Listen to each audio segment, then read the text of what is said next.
pouco sobre as rupturas e as rupturas crônicas do tendão calcâneo. Nós temos duas situações crônicas relacionadas à ruptura. Uma delas é a reruptura. É exatamente isso: o paciente no final do tratamento, quer seja conservador ou cirúrgico, geralmente de forma precoce, com 1 ou 2 meses, ele sofre um novo trauma e rompe.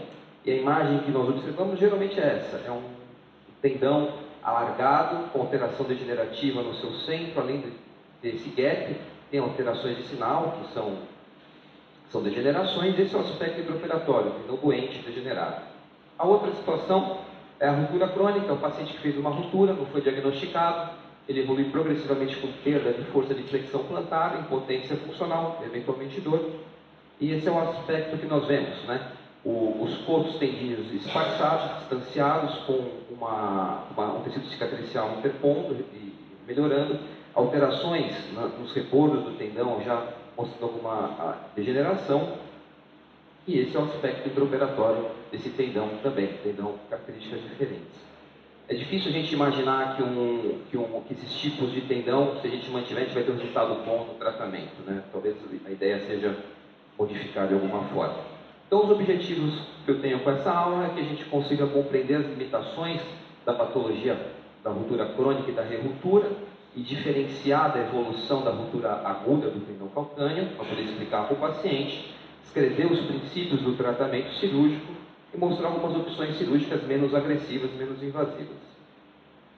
Após a ruptura aguda, nós temos uma chance que varia de 1,4% a 18% de uma nova ruptura. Isso varia na literatura, depende do tipo de abordagem do tratamento, do tipo do paciente que foi escolhido, mas basicamente a reruptura acontece porque houve uma cicatrização com um tecido de má qualidade. Um tecido que é mais fraco, um tecido que é menos elástico, é mais duro. Exatamente porque é um tecido que formou menos colágeno tipo 1, que é o que suporta a tensão, formou mais colágeno tipo 3, que não é adequado o tecido tendíneo, e acabou sendo formado de forma não paralela, de forma aleatória, e tem resultantes de forças oposta à força de tensão. Também vão ter algumas alterações em relação à neovascularização aumentada, que vão conferir ao tendão uma característica ruim, para ele ser elástico e forte. Em relação ao mecanismo de trauma na reruptura, são dois. Pode ser um único trauma um pouco mais intenso, que nesse tecido já doente acaba levando a uma ruptura dessa cicatriz ruim, ou então traumas de repetição, que vão agregando cada vez mais lesão e degeneração a um tecido já doente, e aí num outro momento, com um trauma mais banal, acaba rompendo. Na ruptura crônica, tem algumas diferenças na sua fisiopatologia. Então, os cotos, após a ruptura não diagnosticada, eles vão se distanciando, porque há um encurtamento da musculatura do tríceps sural, e nesse encurtamento, lógico, a gente vai perder potencial de flexão plantar e potência de flexão plantar. Mas de forma semelhante entre esses cotos vai haver uma cicatrização com um tecido de má qualidade, um tecido duro, um tecido que tolera pouca tensão, menos elástico, exatamente, de novo, por ter pouco colágeno tipo 1 e muito colágeno tipo 3 e fibras dispersas aleatoriamente. Junto com isso, lembrar que a gente perde bastante força por esse encurtamento do tríceps sural e esse alongamento do tendão. Então, na reruptura, a gente tem um tendão que teve uma patologia aguda, que foi a ruptura, mas era um tendão cronicamente doente, e na ruptura crônica nós temos uma falha de tendão que está sendo interposta com tecido de má qualidade, porque não está sendo tratado, na verdade foi negligenciado. E é por isso que manter esses tecidos de má qualidade, eles acabam evoluindo com um mau resultado, tanto do ponto de vista funcional, como de novas rupturas, eventualmente. E o tratamento conservador, ele mostra os piores resultados. Então, desde que o paciente tenha uma demanda funcional, não tenha contraindicações clínicas ou locais, o tratamento preferível com melhores resultados é o tratamento cirúrgico. O tratamento cirúrgico ele tem uma evolução interessante. Após o tratamento cirúrgico, observamos o aumento da circunferência da panturrilha, e isso está relacionado com o aumento da massa muscular, e com esse aumento da massa muscular também está relacionado com o aumento da força de flexão plantar, que é uma das queixas que o paciente tem, que é a perda da força e da flexão plantar.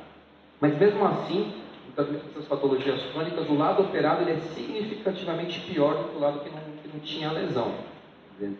E essa alteração que os trabalhos mostram, em termos de perda de volume, perda de força, tem um impacto clínico.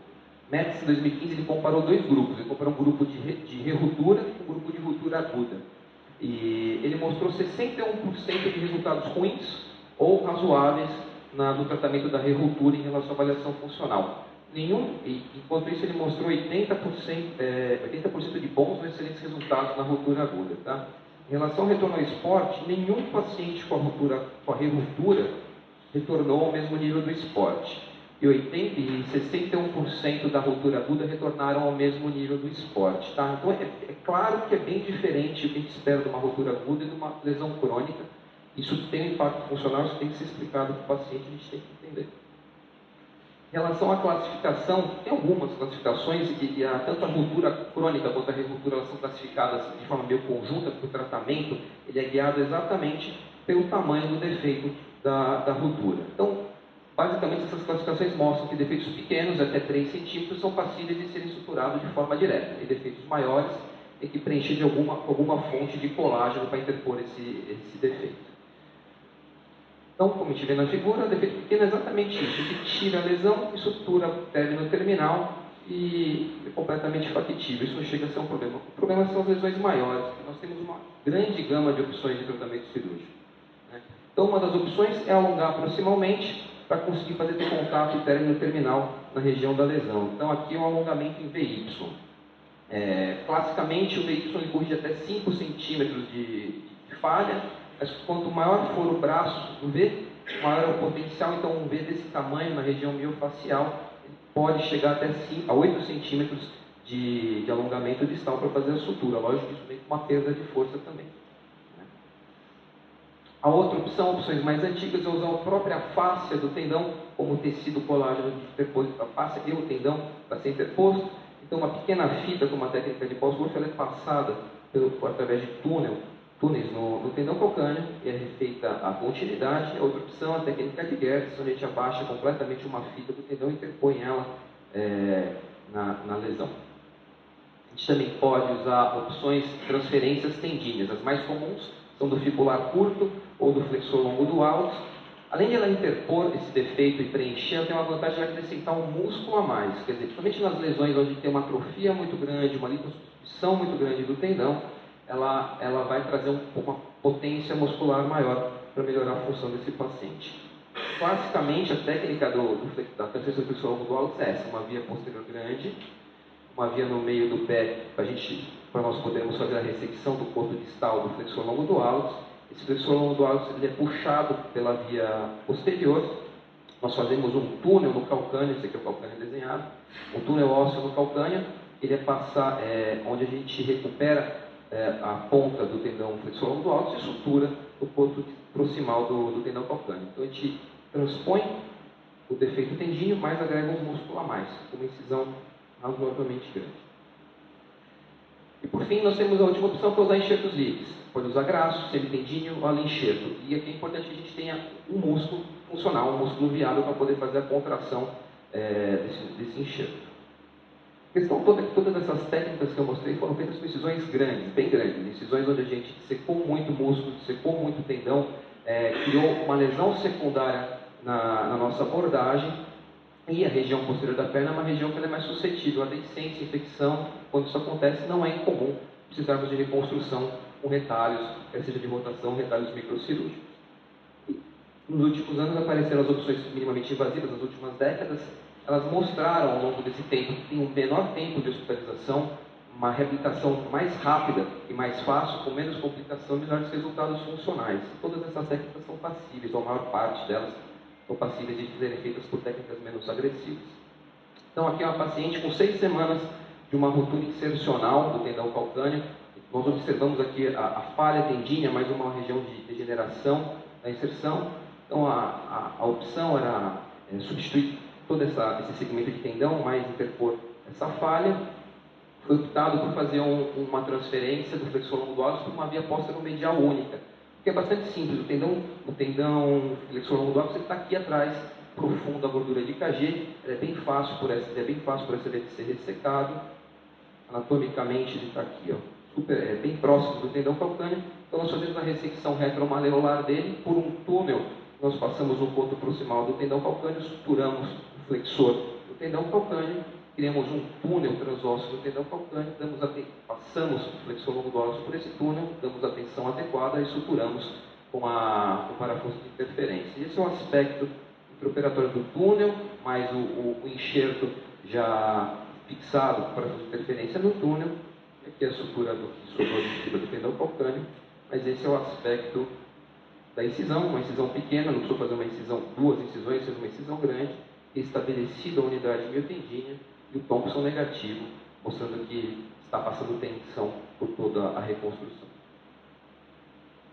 Outra opção comum é o fibular curto, na verdade a opção mais comum, mais do que o flexor longo do alto, é o fibular curto. Esse é um paciente com 6 semanas de ruptura. Antes dessa ruptura ele já tinha dor e degeneração, uma tendinose no tendão, e acabou rompendo na região da degeneração, da tendinose. Esse é o aspecto aqui, o tendão degenerado, mais a ruptura, nós vemos. E aqui a opção foi fazer a reconstrução com o fibular curto. Tá? Aqui a via é posterolateral, bem na inserção do tendão calcâneo. Lógico, quanto mais alta for a lesão, um pouquinho maior vai ser a via. Precisa de uma via acessória na base do quinto metatarsal. Nessa via acessória da base do quinto metatarsal, nós vemos a inserção do fibular curto, que é onde ele vai ser ressecado. Fazemos a tenotomia do fibular curto. Fazemos uma outra via acessória retromaleolar lateral, através da qual nós procuramos o fibular curto e tracionamos ele proximalmente pela via acessória proximal. E aí fazemos a tenodese do fibular curto e do fibular longo, exatamente para manter o tônus de eversão desse pé mantido. E aí, entre essas duas vias, a acessória lateral e a principal, passamos o enxerto e realizamos a reconstrução conforme o outro caso que eu mostrei. Faz um túnel no calcâneo, fixa na tensão adequada, parafuso de interferência e depois faz a sutura dos cotos. As transferências, elas têm uma vantagem maior ainda quando as lesões são um pouco mais distal no tendão. É mais fácil fazer com uma via menor a transferência quando a lesão é um pouco distal. Quando a lesão é maior, não inviabiliza o uso da transferência, mas a gente acaba criando uma lesão um pouco maior para fazer. Cada vez mais a literatura mostra que para defeitos menores que 6 centímetros as transferências são bem indicadas, elas funcionam muito bem. Tem muita discussão sobre qual seria melhor, se faz o flexor longo do alto, ou se faz o fibular curto na transferência. Não há consenso, na verdade a literatura mostra que as duas funcionam muito bem para indicações semelhantes. Há algo a se ponderar em relação a opiniões de autores. O flexor longo do alto tem algumas vantagens por estar no mesmo eixo de ação do tríceps, né? Então a resultante de força é mais semelhante à do tríceps. Outra vantagem é que ele é ativado na mesma fase da marcha. No momento que o tríceps é ativado, o flexor longo do alto também é. É mais fácil para o paciente entender a nova mecânica da marcha, mais fácil para reabilitar. E o fato importante é que o flexor longo do alto é 30% mais forte que o fibular curto, quer dizer, aumenta bastante a potência de flexão plantar, que é isso que a gente está buscando. Por outro lado, alguns autores preferem não usar o fibular curto porque ele é um inversor do pé e é um estabilizador importante do tornozelo, eles preferem não mexer. Mas, de qualquer forma, os resultados são bem semelhantes do que cada um proporciona ao paciente.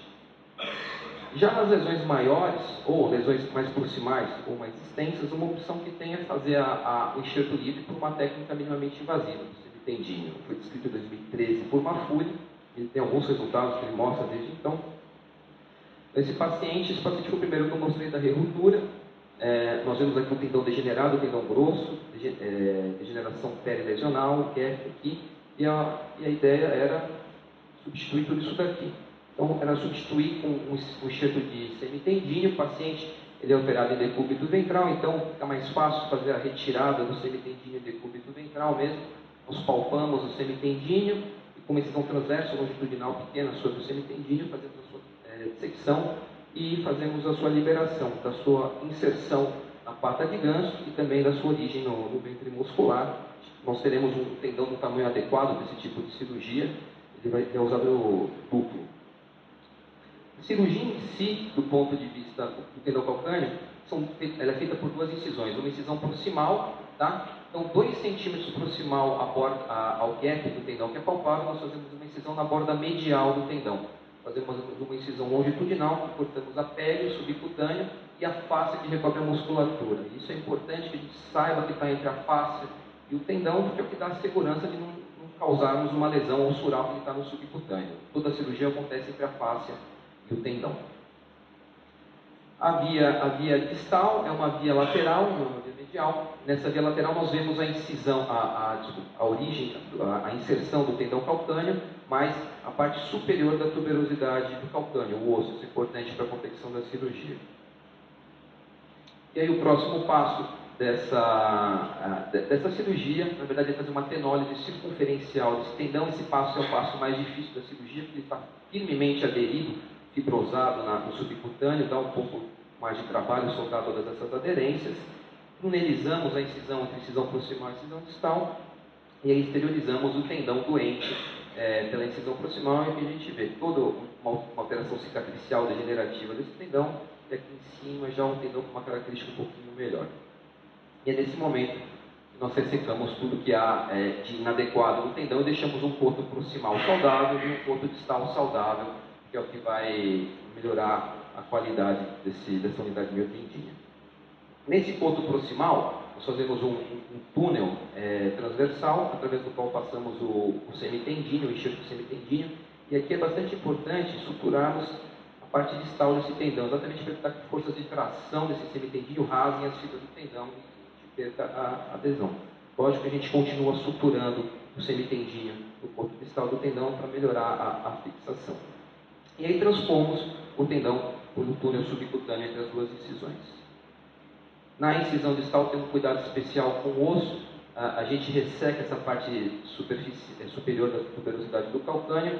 Primeiro porque ele aumenta uma área fluenta que melhora a adesão do enxerto ao osso. E depois porque ela evita que esse bico de osso, como se fosse um rabilunde, tenha um impacto contra o enxerto, mesmo contra o tendão, e cause algum tipo de dor para o paciente.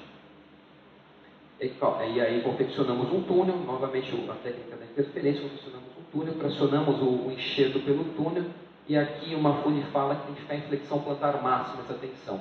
Tá? O maior medo que cada vez mais a gente chega na patologia do tendão calcâneo não é ficar equino, porque geralmente não fica, é ficar alongado, porque a gente perde potência. Né? Ele fica em flexão plantar máxima. A ideia é que esse túnel seja confeccionado o mais posterior possível, que é o mais próximo da inserção anatômica do tendão calcâneo, mas tem alguma limitação. E é por isso que o último passo da cirurgia é suturar a inserção do tendão calcâneo no enxerto, porque ela acaba pegando as resultantes de força desse enxerto e trazendo um pouco mais para a posterior, que é o local anatômico da inserção do tendão calcâneo. Esse é o aspecto final, novamente, da reconstrução. Restabelece a flexão plantar máxima, 3 incisões. Né? E aqui o paciente com 6 meses de pós-operatório, com resultado funcional bom, ele pula, não só ele pula, mas ele pula no pé só, algo que não é homogêneo em todos os tratamentos das lesões crônicas do tendão calcâneo, ficou com uma boa evolução. E vale a pena a gente lembrar de algumas coisas que já são clássicas na reconstrução. Quais são os conceitos, os objetivos de uma reconstrução? Primeiro, a gente precisa ter uma adesão ao osso firme, sólida, porque na verdade se a reconstrução estiver bem aderida, bem fixada ao osso, ela vai transmitir, vai fazer o músculo puxar o osso e realizar o movimento articular, que é o que a gente quer. Os pontos residuais tendíneos têm que ter boa qualidade, afinal a gente opera exatamente para tirar o tecido doente, né, e reestabelecer uma unidade. E o tendão, ele é uma estrutura dinâmica, o músculo vai puxar o tendão e ele tem que ter espaço para deslizar e realizar o movimento articular. Então tem que ter como se fosse uma pseudobainha, exatamente criada com pouca aderência, para que funcione bem essa reconstrução. Lógico, se a gente vai investir nisso tudo, tem que ter um músculo que tracione de forma adequada, um músculo bom para puxar esse tendão. Isso tudo favorece um pouco as técnicas menos invasivas, principalmente que quanto menos traumática for a técnica, menos aderência vai ter, menos hematoma vai ter, e melhor vai ser a excursão desse tendão para criar um movimento muscular e articular. Junto com isso, nas últimas 2 décadas, cada vez mais usamos a expressão reabilitação funcional para tendão calcâneo. Na verdade, ela se baseia basicamente por o paciente para pisar rápido e por o paciente para mexer rápido essa unidade miotendínea. Por quê? Porque a mobilidade ela vai gerar tensão no tendão, e a tensão controlada no tendão vai aumentar a expressão do gene do colágeno tipo 1. Lógico, vai fazer mais colágeno tipo 1, que é o que a gente quer, uma boa cicatrização, um tendão que aguente bem a tensão que ele é exposto pelo músculo. Ele vai produzir fibras maiores de colágeno e vai melhorar o alinhamento das fibras do colágeno. E junto com isso, essa mobilidade faz com que crie esse túnel, essa pseudomembrana ao redor do tendão, e cria esse túnel para mobilizar e realizar o movimento articular do segmento. E é por isso que a reabilitação dessas técnicas é feita de forma um pouco mais agressivo. O paciente ele fica com uma talassura podálica até o retorno ambulatorial, que é algo em torno de 3 a 7 dias. A partir daí, é só analgésica, na verdade. E a partir daí a gente tira a tala, coloca o RoboFoot e libera o paciente com o RoboFoot 90 graus para realizar a flexão plantar ativa, movimento dos dedos, inversão, reversão e dorsiflexão até 90 graus do tornozelo. A partir da 4ª semana, a dorsiflexão é liberada normalmente. Tá? A carga é dada quando a gente tira os pontos, ao redor do 10º dia. E aqui tem um sinal. A técnica é orientada para que a gente faça o paciente em flexão plantar máxima. Muitas vezes, no 10º dia, o paciente não consegue manter o pé a 90 graus, ainda após a flexão plantar máxima. Então, a gente dá carga para o paciente sim, mas com salto de 2, 3 centímetros no retropé, dá carga total do pé protegido com o RoboFoot, e ao redor da 3ª semana ele já atingiu 90 graus e consegue já permitir a carga com o RoboFoot sem o salto. E a fisioterapia progredindo com fortalecimento e propriocepção. Na 10ª semana, o RoboFoot normalmente é retirado e o paciente começa a deambular sem proteção e progredindo as atividades físicas. Ano passado, o Mafuri ele fez um estudo prospectivo, ele comparou os 3 grupos de pacientes dele. Ele comparou 21 pacientes que tinham lesões maiores que 6 centímetros e fez a reconstrução com semitendíneo, 20 pacientes com lesões menores que 6 centímetros, onde ele fez a transferência do flexor longo do hálux, e 20 pacientes com menos de 6 centímetros, onde ele fez a transferência do fibular curto. Acompanhou por 35 meses, em média. Ele avaliou o diâmetro da panturrilha, a força de flexão plantar, o retorno às atividades de vida diária, e o ATRS, que é um score de função específico para tendão calcâneo, que varia de 0 a 100, onde 100 são os melhores resultados. O que Mafuri mostrou? Ele mostrou que todos os pacientes tiveram uma melhora estatística e clínica significante após o tratamento cirúrgico, todos beneficiaram da cirurgia. Ele não conseguiu mostrar qual das 3 técnicas é superior. Lógico que esse estudo não foi randomizado, ele indicou conforme foi adequado para ele. Então, se ele julgou que a indicação era de transferência que fazia, se a lesão era maior, ele fazia semitendíneo. Mas, de qualquer forma, o resultado foi relevante. O ATRS, que é o score funcional, pulou de 51 pontos para quase 90 pontos em relação à melhora, e 70% dos pacientes, quase após 6 meses, voltaram ao esporte. Algo bem diferente daquele estudo que eu mostrei para o aula do MEDS, que ele mostrou 60% sem retorno ao esporte. Todos os pacientes retomaram a atividade de vida diária com 4 meses e meio. Eles comentam que eles mostram, na verdade, não comentam, que no SABEX que eles fizeram, teve uma perda de força em relação ao lado contralateral, que é um padrão de todos os estudos que mostram, mas eles comentam que a perda foi pequena e que não foi clinicamente significante. Isso foi a interpretação deles, mas há uma perda sim mesmo para essas técnicas. Então, a gente tem que lembrar das lesões crônicas relacionadas à ruptura, é que tanto a ruptura quanto a ruptura crônica, elas são diferentes da ruptura aguda, os resultados são mais limitados. Isso a gente tem que entender para explicar para o paciente que essa expectativa é importante para um bom tratamento. As condutas, elas são guiadas pelo tamanho do defeito. O defeito é dado pelo gap, mas também pela lesão, pela extensão do tecido doente, degenerado que tem. Atualmente, a gente fala cada vez mais que lesões menores que 6 centímetros a transferência é um bom método de tratamento, e lesões maiores vale a pena usar o enxerto desde que haja um músculo contrátil, um músculo bom. Tá? As técnicas menos invasivas, elas acabam levando a menos complicações, com melhores resultados funcionais, e é uma boa escolha nesses casos. Obrigado.